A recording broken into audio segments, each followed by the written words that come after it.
ہر سال جیسے ہی قربانی کا موقع آتا ہے تو وہ مختلف قسم کی بولی بولنا شروع کر دیتے ہیں کہ جی جانوروں کو، اتنے جانوروں کو ذبح کرنے کی کیا ضرورت ہے، اتنے جانوروں پر چھری چلانے کی کیا ضرورت ہے، اتنے جانوروں کا خون بہانے کی کیا ضرورت ہے، یہ جی جانوروں کے حقوق کی خلاف ورزی ہے، اور اس قسم کی باتیں کرتے ہیں۔ اور یہ وہ لوگ باتیں کر رہے ہوتے ہیں جو انسانوں کے حقوق کا بھی خیال نہیں کرتے، حالانکہ انسان اشرف المخلوق ہے۔ تمام مخلوقات جتنی بھی ہیں ان کے اندر سب سے اشرف انسان ہے۔ انسان کا جو مرتبہ ہے وہ تقریباً تمام مخلوقات میں سب سے افضل اور اعلیٰ ہے۔ وہ لوگ جو جانوروں کے حقوق کی بات کر رہے ہوتے ہیں وہ دراصل جانوروں کے حقوق کی بات نہیں کر رہے، وہ دین کے دشمن ہیں، وہ اسلام کے دشمن ہیں۔ یہی لوگ قربانی کے علاوہ،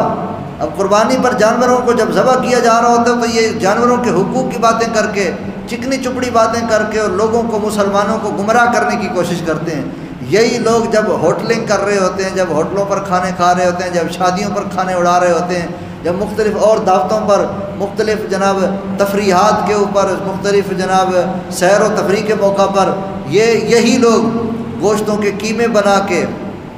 جی ان کے کباب بنا کے، ان کی تکہ بوٹیاں بنا کے، مختلف اور طریقے سے جی یہ کھا رہے ہوتے ہیں۔ اس وقت ان کو جانوروں کے حقوق یاد نہیں آتے، لیکن جب اسلام کے نام پر، جب دین کے نام پر کوئی کام کیا جا رہا ہو، کوئی عمل کیا جا رہا ہو، اللہ اور اس کے رسول صلی اللہ علیہ وآلہ وسلم کی رضا کا کوئی کام کیا جا رہا ہو، اس وقت ان کو تکلیف ہو جاتی ہے، اس وقت ان کو پریشانی ہو جاتی ہے کہ جی جانوروں کو اتنی زیادہ تعداد میں کیوں ذبح کیا جا رہا ہے۔ اور یہی لبرل قسم کے لوگ، یہی سیکولر قسم کے لوگ دین کے نام پر جو بھی کام کیا جاتا ہے اس پر اعتراض ان کو یاد آ جاتا ہے، اور جب یہ خود موج اڑا رہے ہوتے ہیں، جب یہ خود موج مستی میں مبتلا ہوتے ہیں، اس وقت ان کو یہ ساری چیزیں یاد نہیں آتی۔ مسئلہ یہ ہے کہ ان کو دین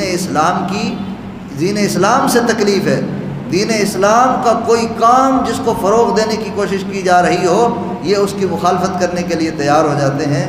یاد رکھیں، اس قسم کے لوگوں کی باتوں میں کبھی نہ آئیں۔